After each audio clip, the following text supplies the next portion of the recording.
the most famous serial killer in history. Here's the problem. There is no confirmed photo, no verified confession, no proven identity, and there is a serious possibility that Jack the Ripper was never one person. What if the name came first and the killer came later? Tonight, we're not hunting a man. We're hunting the moment London lost control of its own fear. Before Jack the Ripper became a name, Whitechapel was already dangerous.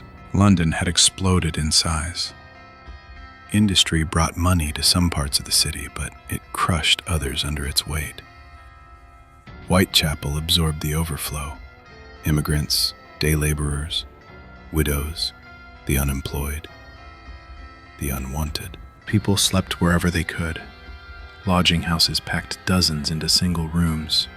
If you couldn't afford a bed, you paid less to lean against a rope stretched across a room and sleep standing. Alcohol was cheap. Food was not.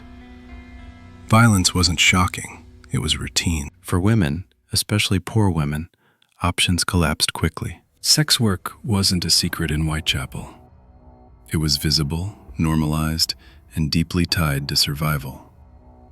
Many women drifted in and out of it depending on whether they could afford a bed that night. This matters, because when women like this disappeared or died, society had already trained itself not to look too closely, and that gave someone an advantage. When Mary Ann Nichols was found dead in late August 1888, police treated it as serious, but not extraordinary. Whitechapel had seen violence before. Women were attacked before. Murders happened before. The mistake wasn't incompetence. The mistake was familiarity. Nichols' death didn't immediately trigger a panic because it fit into something the city already understood: street violence in a poor area. But then, it happened again.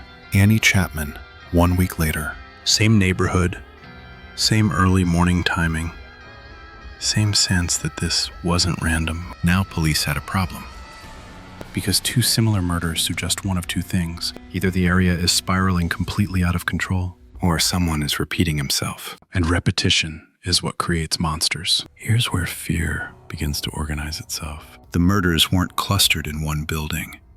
They weren't tied to one personal dispute. They weren't followed by theft. Instead, they shared something more disturbing. The victims were women living on the edge of homelessness. The crimes happened late at night or early morning. The killer left the bodies where they could be found. This wasn't about hiding evidence. This was about presence. And that led to a thought no one wanted to say out loud. The killer wanted the city to notice. Witnesses later described seeing some of the victims talking to men shortly before their deaths, walking with them, standing beside them, not struggling. This introduced a terrifying idea. The killer didn't have to overpower his victims. He could approach them, which means he didn't look like a threat, which means he didn't stand out, which means he could disappear into Whitechapel without effort. And that means something worse. He didn't need intelligence or planning. He only needed invisibility. September 30th, 1888. 2 murders in one night. Elizabeth Stride is found first. Then Catherine Eddowes, less than an hour later. This is the moment the case breaks open, because now the idea of coincidence collapses. 2 women, 2 locations, 1 night. London's newspapers erupt. Headlines scream, "Serial killer." Rumors spread faster than facts, but there's a problem buried inside the panic. Elizabeth Stride's injuries don't fully match the others, which raises a question police struggle to answer. Was the killer interrupted? And if he was, what happens to a man who is interrupted while killing? He doesn't go home. He finishes, which means Catherine Eddowes may not have been chosen. She may have been available. That thought alone is enough to terrify a city. Near the Eddowes crime scene, police find a blood-stained piece of fabric. Above it, chalk writing referencing Jewish people. London was already tense. Immigration had reshaped Whitechapel.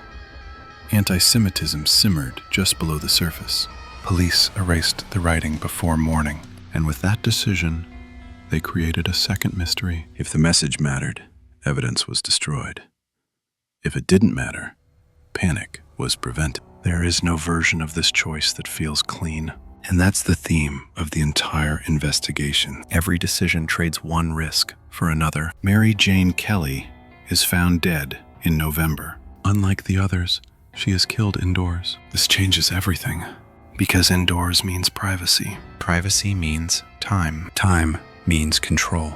After Kelly, the murders stop, and silence replaces fear. But silence is not relief. Silence is confusion, because killers don't usually stop cleanly. So London starts asking questions it cannot answer. Did he die? Did he leave the country? Was he arrested for something else? Was he committed to an asylum? Or did he never exist as one person at all? As the murders dominated the press, letters poured in, hundreds of them. Most were hoaxes. 3 became famous. 1 introduced a name that would define the case forever. Jack the Ripper. Here's the uncomfortable truth. There is serious historical evidence that this name did not come from the killer. It may have come from a journalist. If that's true, then the most famous serial killer in history began as a headline, not a confession.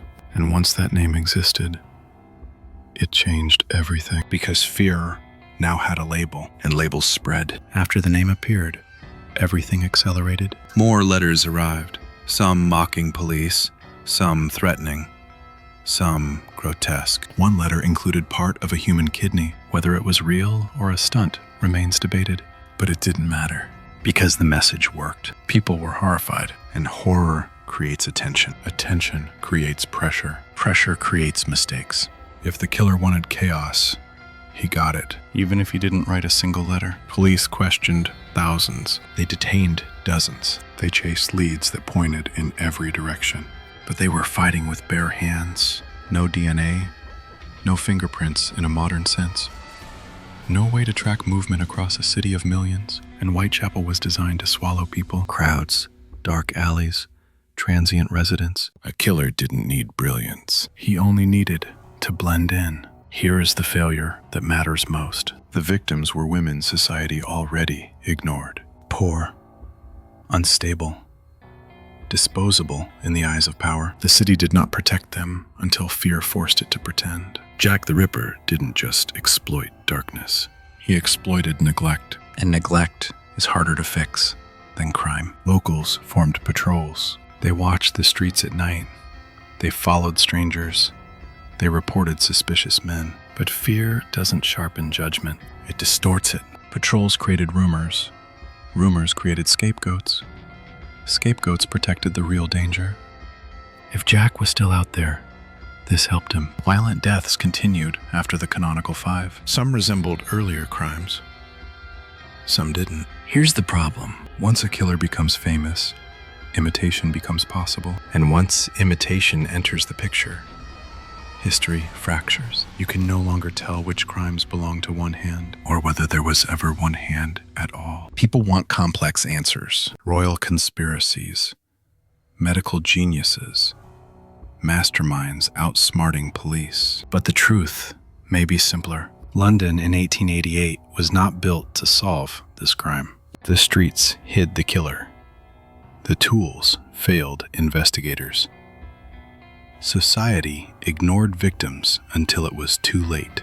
Jack the Ripper didn't defeat the system. He slipped through it. Jack the Ripper became folklore. Books, films, tours, museums, an entire field of study. But legends have a cost. They turn victims into background noise. So say their names again. Marianne Nichols, Annie Chapman, Elizabeth Stride, Catherine Eddowes, Mary Jane Kelly. 5 women at the center of a story that became bigger than their lives. And the final truth. Jack the Ripper may not have been one man. He may have been the moment. A collision of poverty, neglect, fear, and media. A story the city couldn't control. And that's why, more than a century later, the name still survives. Not because we solved it, but because we didn't.